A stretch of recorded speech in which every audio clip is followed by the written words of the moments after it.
Hello friends, welcome to optimistic studies. Optimistic studies में आप सभी का स्वागत है।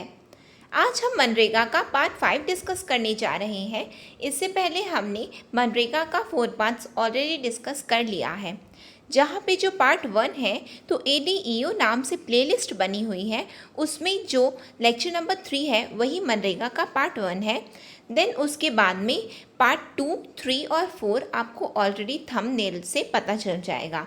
तो आज का जो हमारा सेशन है वो मनरेगा का पार्ट 5 है। यदि आप चैनल पे न्यू हैं तो चैनल को सब्सक्राइब कर लीजिए और बेल नोटिफिकेशन को ऑन रखिए, जिससे हम जो भी वीडियो डालें तो आप तक पहुंचती रहे। चलिए फिर हम आज का सेशन स्टार्ट करते हैं। हमें आज क्या देखना है, तो हमने कल सभी हितधारकों के जिम्मेदारियां देख ली थी। Roles of all the stakeholders हमने कल देखा था। आज हम देखते हैं what is a job card. Job card क्या है? यदि डायरेक्टली स्टेटमेंट बेस्ड क्वेश्चन में इस तरह के क्वेश्चन आते हैं तो हमें इस तरह की जानकारियाँ होना बहुत आवश्यक है। तो जॉब कार्ड क्या है? तो जॉब कार्ड एक महत्वपूर्ण दस्तावेज है जो मनरेगा के तहत श्रमिकों के अधिकारों का रिकॉर्ड करता है। श्रमिकों के अधिकारों का रिकॉर्ड करता है। यह कानूनी रूप से पंजीकृत परिवारों को काम करने के लिए आवेदन करने का अधिकार देता है, पारदर्शिता सुनिश्चित करता है और श्रमिकों को धोखाधड़ी से बचाता है। जॉब कार्ड है यानी कि आइडेंटिटी कार्ड है। हम बोल सकते हैं आइडेंटिटी कार्ड है तो बिल्कुल पता चल रहा है कि ये हमारे अधिकार हैं, ये हमें इस कार्यस्थल पर जाना है, हमें ये कार्य करने हैं, ये हम मनरेगा के श्रमिक हैं, हम मनरेगा के श्रमिक है। पारदर्शिता आ गई। क्या हुआ? जॉब कार्ड इज अ की document that records workers entitlements under MNREGA. It legally empowers the registered household to apply for work, ensures transparency and protects workers against fraud. किसी भी तरह का जो धोखाधड़ी फ्रॉड होता है उससे भी बचाता है ये जॉब कार्ड। क्यों? जॉब कार्ड एक प्रकार से हमें क्या दे दिया? पंजीकृत परिवारों का ये कानूनी रूप से क्या है? आवेदन प्राप्त करने को अधिकार देता है। हमने आवेदन किया है तो हमें अब क्या मिलेगा? जॉब मिलेगा ही मनरेगा के तहत। ठीक, फिर क्या लिखा गया है? House hold may apply for registration through out the year. यदि आता है कि कब अप्लाई करेंगे, एक परिवार वर्ष में पंजीकरण के लिए कब आवेदन कर सकते हैं? तो एक परिवार पूरे वर्ष में थ्रू आउट द ईयर पूरे वर्ष में पंजीकरण के लिए आवेदन कर सकते हैं। ऐसा नहीं कि केवल इस महीने में कर सकते हो या उस महीने में नहीं कर सकते हो, तो पूरे वर्ष पंजीकरण हम मनरेगा के तहत में कर सकते हैं। आगे क्या बताया जा रहा है? Door to door survey under MNREGA क्या होता है? मनरेगा के तहत डोर टू डोर सर्वे क्या है? तो it should be undertaken by each gram panchayat every year. यह प्रत्येक ग्राम पंचायत द्वारा हर साल किया जाना चाहिए और वैकेंसी हर साल किया जाता है। डोर टू डोर सर्वे यानी कि सभी लोगों के यहाँ, मैंने आपको बताया था कि ये जो सर्वे होता है तो ऐसा कब होता है? जब सभी लोग अपने घरों में होते हैं। जब सभी लोग अपने घरों में मतलब एक अनुमान के अनुसार कि अभी तो जो है ये ग्रामीण अंचल के जो लोग हैं, ग्रामीण क्षेत्र के जो लोग हैं, शहरों में काम के लिए नहीं गए होंगे, तब अधिकतर ये डोर टू डोर सर्वे होते हैं। और कौन कंडक्ट करता है? तो क्या लिखा है कि each gram panchayat every year should be undertaken by each gram panchayat every year. Gram पंचायतों द्वारा प्रत्येक साल दर साल ये डोर टू डोर सर्वे किया जाता है। फिर हम आ जाते, how many years is the registration for job card valid? Job card के लिए पंजीकरण कितने वर्षों के लिए वैध है? अब एक बार हमने पंजीकरण करवा लिया, अब वो कितने वर्ष के लिए वैध है तो उसे हम देखते हैं। तो the registration is valid for 5 years. कितने वर्ष के लिए पंजीकरण वैध है? तो 5 साल के लिए पंजीकरण वैध है। फिर क्या लिखा है? And may be renewed revalidated following process prescribed for revalidation as and when required. 5 साल के लिए वैध है, उसके बाद में उसका नवीनीकरण भी होता है। फिर उसके बाद रिन्यू करवा लीजिए उसको। तो क्या है, हमें याद क्या करना है? 5 ईयर्स और उसके बाद में वो रिन्यू हो जाता है। ठीक, फिर क्या बताया जा रहा है? आगे बताया जा रहा है कि what is the time limit for issuing job cards?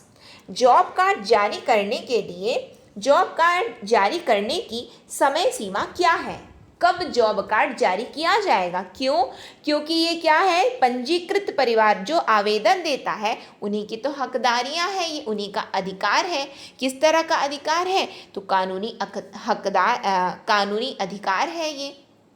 तो कानूनी अधिकार है, तो इसमें क्या लिखा है? तो जारी करने की समय सीमा क्या है? तो एक परिवार की पात्रता का पता लगने पर 1 पखवाड़े के भीतर सत्यापन पूरा होने के बाद, अब किसी परिवार ने आवेदन दिया, ग्रामीण परिवार ने आवेदन दिया, किस लिए दिया? कि हमें मनरेगा के तहत व्यस्क सदस्य केवल है ना, तो व्यस्क सदस्य ने आवेदन दिया कि हमें क्या चाहिए, हमें मनरेगा के तहत में रोजगार चाहिए। अब मनरेगा के तहत में रोजगार चाहिए, हमने आवेदन दे दिया, उसके बाद में उसका सत्यापन होगा। अब सत्यापन के कितने दिन के भीतर में काम उपलब्ध करवाना है? तो 15 दिन के भीतर में, हमारे आवेदन के 15 दिन के भीतर में काम उपलब्ध करवाना है। तो जब काम उपलब्ध करवाने की समय अवधि बता दी गई है 15 दिन के भीतर, तो जॉब कार्ड जारी करने की अवधि क्या होगी? तो वही 15 दिन के भीतर। 1 पखवाड़ा लिखा है, इसका मतलब 15 दिन के भीतर। ठीक, क्या लिखा है? Within a fortnight after due verification, जैसे कि अमावस्या से पूर्णिमा, पूर्णिमा से अमावस्या, ये एक पखवाड़ा होता है, उस पखवाड़े के भीतर में ही क्या कर देना है? जॉब कार्ड जारी कर देना है। Within a fortnight after due verification is completed on finding out eligibility of a household. मैंने आपको क्या बताया था, जो मेरा तात्पर्य था यहाँ पे, 1 पखवाड़ा जैसे कि अमावस्या से लेकर के पूर्णिमा होता है, और पूर्णिमा से लेकर के अमावस्या, ये जो समय अवधि होती है विदिन फोर्टनाइट लिखा है, यानी कि 15 दिन के भीतर। 15 दिन के भीतर, इसका मतलब यदि हम ये गिने, यदि इंग्लिश टर्म्स में यदि हम गिनते हैं तो पूरा ये इसको किस तरह से गिना जाता है?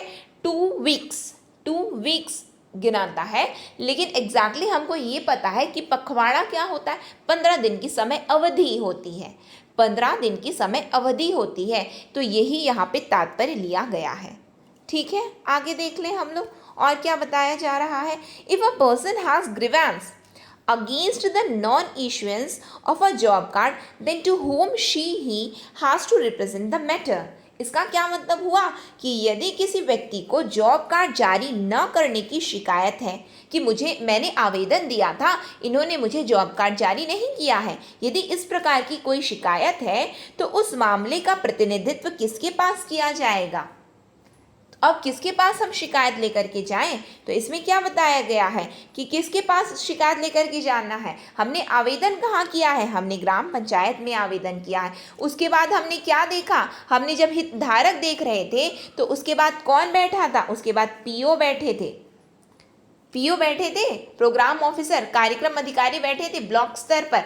तो हमें अब कहाँ जाना है? हमें उन्हीं के पास जाना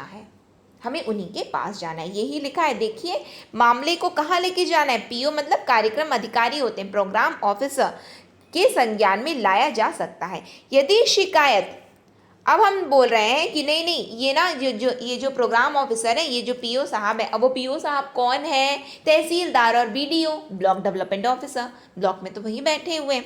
अब हमें उनके खिलाफ यदि हमारी शिकायत है तो हम किसके पास जाएंगे? तो हम जिला स्तर पर डीपीसी या नामित शिकायत निवारण प्राधिकरण के संज्ञान में लाया जा सकता है।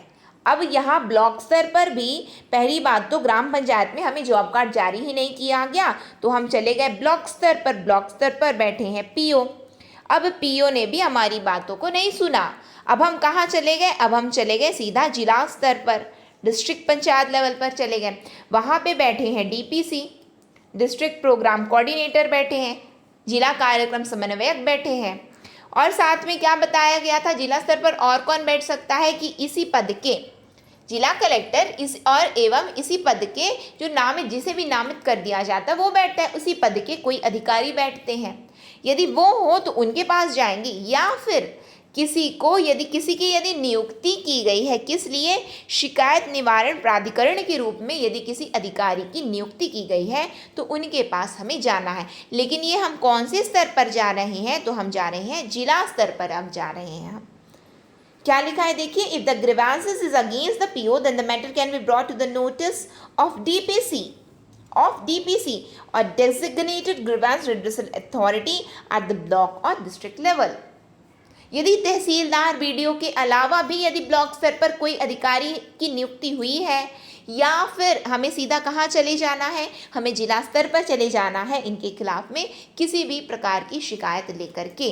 इसी वजह से जो मैंने आपको जो कल का लेक्चर आपको करवाया, मैंने एकदम पूरा जो हमने की स्टेक होल्डर्स देखे हैं आपको बिल्कुल पूरा याद होना चाहिए। और मैंने जिस क्रम में रोल और रेस्पॉन्सिबिलिटी आपको करवाया है, ये क्यों आवश्यक है, क्योंकि ये पूरा पूरा इंटर रिलेटेड टॉपिक है, आपस में जुड़ा हुआ ये पूरा टॉपिक है। ठीक है, फिर क्या बताया जा रहा है इसमें, is there any time limit to address the grievances in regard to non issuance of job card. क्या बोला जा रहा है, क्या जॉब कार्ड जारी न करने के संबंध में शिकायतों को दूर करने के लिए कोई समय सीमा है, यानी कि हम तो पहुंच गए उनके पास शिकायत लेकर के, अब वो हमारी शिकायत को कितने दिन में दूर करें कि हमें जॉब कार्ड जारी नहीं किया गया है।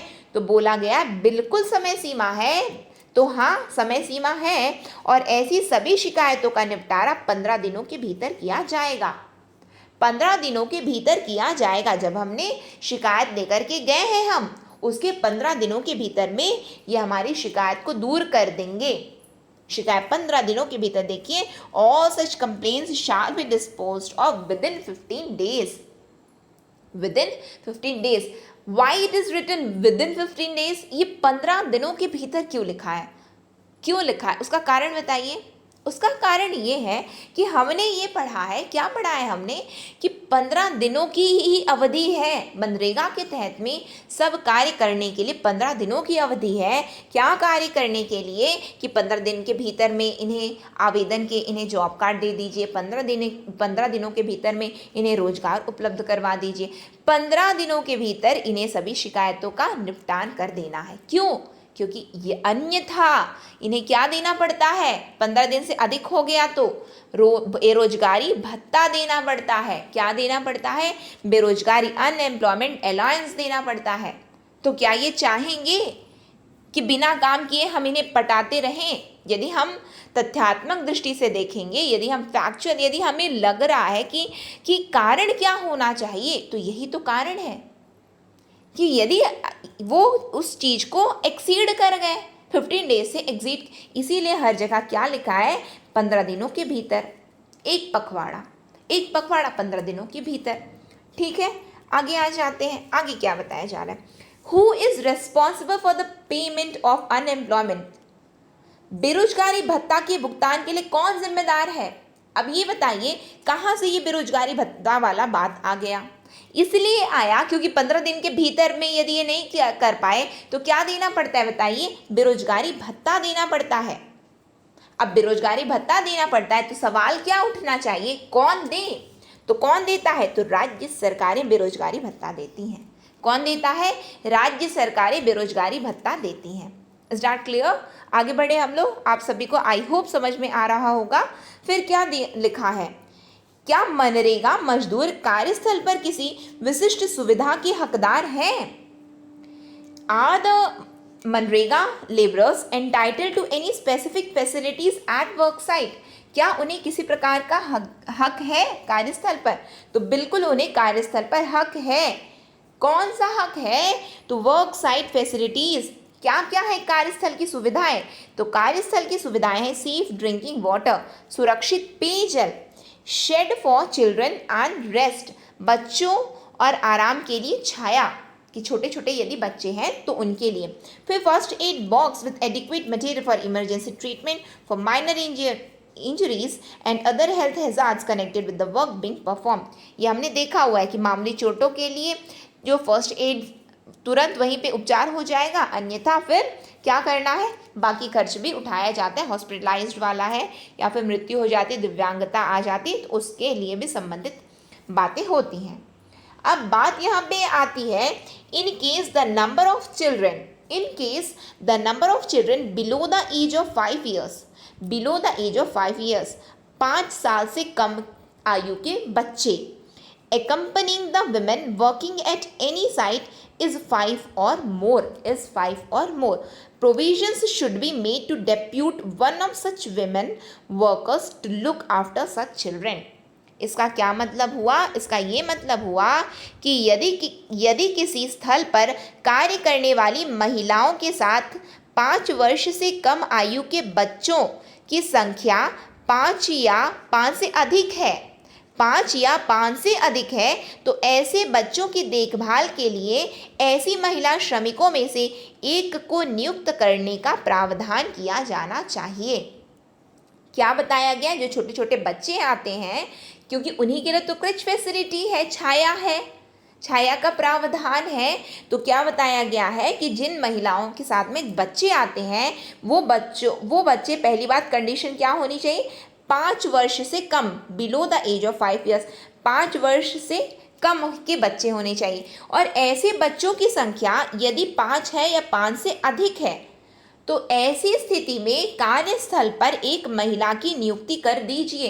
क्या करने के लिए? तो उन बच्चों की देखभाल करने के लिए, किसी महिला श्रमिक की नियुक्ति कर दीजिए। अब ये किस महिला श्रमिक की बात कर रहे हैं? किस महिला श्रमिक की नियुक्ति कर दीजिए? तो बताया गया है कि इलाके में जो सबसे अधिक हाशिए पर रहने वाली महिलाएं, जो शोषक परिस्थितियों में जो महिलाएं हैं, बंधुआ मजदूरी या तस्करी या मुक्त मैला ढोने वालों की चपेट में आने वाली महिलाओं को बाल देखभाल सेवाएं प्रदान करने के लिए नियोजित किया जाना चाहिए। हम क्या समझ सकते हैं यहाँ पे?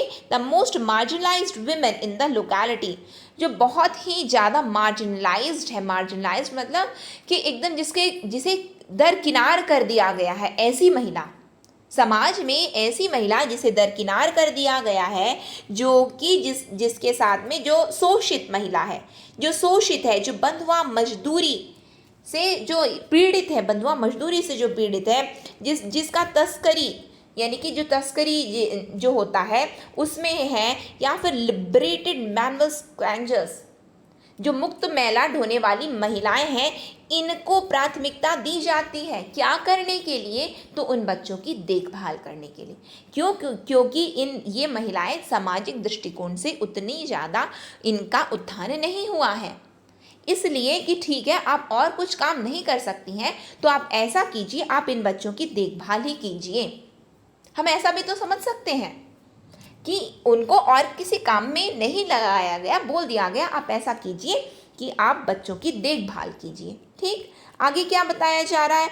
Who are the key functionaries at gram panchayat level. Gram panchayat, ये जो जीपी लिखा है इसका मतलब होता है ग्राम पंचायत। क्या होता है? ग्राम पंचायत। अब क्या लिखा है? ग्राम पंचायत स्तर पर प्रमुख पदाधिकारी कौन है? तो ग्राम पंचायत स्तर पर जो प्रमुख पदाधिकारी हैं वे हैं ग्राम रोजगार सहायक। कौन है? ग्राम रोजगार सहायक। यदि एग्जाम में बोलते हैं ग्राम रोजगार सहायक कहाँ के पदाधिकारी है, तो हमें बिल्कुल याद होना चाहिए ग्राम पंचायत के पदाधिकारी हैं।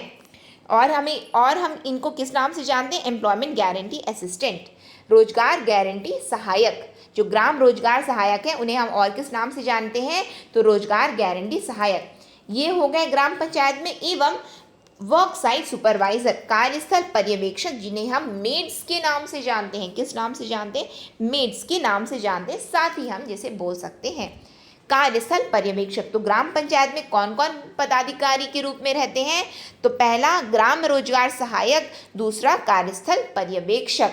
ग्राम रोजगार सहायक employment guarantee assistant, second mates of work site supervisors. कौन कौन है, इनका क्या कार्य है उसे हम देख लेते हैं। ग्राम रोजगार सहायक की क्या जिम्मेदारियां हैं? What are the responsibilities of gram रोजगार सहायक, उसे देखते हैं हम। फैसिलिटेटिंग ग्राम सभा। अब ग्राम रोजगार सहायक की क्या क्या जिम्मेदारियां हैं?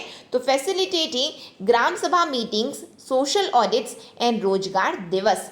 क्या क्या करेंगे ये? ग्राम सभा की बैठकों, सामाजिक लेखा परीक्षा मतलब सामाजिक अंकेक्षण होता है, सामाजिक लेखा परीक्षा और रोजगार दिवस की सुविधा प्रदान करते हैं। ये कौन? ग्राम रोजगार सहायक। फिर क्या लिखा है, कार्यस्थल पर निर्धारित मस्टर रोल में प्रतिदिन स्वयं या साथी के माध्यम से श्रमिकों की उपस्थिति दर्ज करना। ये साथी कौन है, ये जो पर्यवेक्षक है, कार्यस्थल पर्यवेक्षक, जिन्हें हम मेड्स के नाम से पुकारते हैं। यदि हिंदी में भी इन्हें इस तरह से लिखा हुआ आ सकता है, मेड। ठीक, तो ये क्या है, कार्यस्थल पर्यवेक्षक होते हैं। या तो ये खुद ही विज्ञान से हम बोल सकते हैं कि अटेंडेंस ले रहे हैं, खुद ले रहे हैं, या फिर वो कार्यस्थल पर्यवेक्षक ले रहा है। ठीक, फिर क्या बताया जा रहा है, यह सुनिश्चित करना कि सभी साथी समय पर कार्यस्थल पर उपस्थित हों, साथी मतलब मेट, और केवल कार्यस्थल पर ही निर्धारित मस्टर रोल में रोल कॉल उपस्थिति लें। ऐसा है कि ये क्या करेंगे, पहली बात तो ग्राम सभा की बैठकों का आयोजन करवाते हैं, फिर उसके बाद में सामाजिक अंकेक्षण और रोजगार दिवस की सुविधा प्रदान करते हैं। फिर दूसरा काम ये क्या करते हैं कि उपस्थिति दर्ज करते हैं, किसकी, कि सभी श्रमिक आए हैं कि नहीं, सभी श्रमिकों की उपस्थिति दर्ज करते हैं, स्वयं करते हैं, नहीं तो अपने जो साथी है कार्यस्थल पर्यवेक्षक के माध्यम से करते हैं। तीसरे में यह सुनिश्चित करते हैं कि ये जो कार्यस्थल पर्यवेक्षक हैं, जब वो उपस्थिति ले रहे हैं, अटेंडेंस ले रहे हैं, तो उसी कार्यस्थल पर लें, निर्धारित मस्टर रोल में रोल कॉल पर लें और वहीं पर लें, वहीं पे लेना। ये नहीं कि और कहीं जाकर के बोल दिए कि हाँ हमने तो ले लिया अटेंडेंस, तो वैसा वाला नहीं, ये सुनिश्चित करेंगे कि आपने यहीं पे लिया है कि नहीं।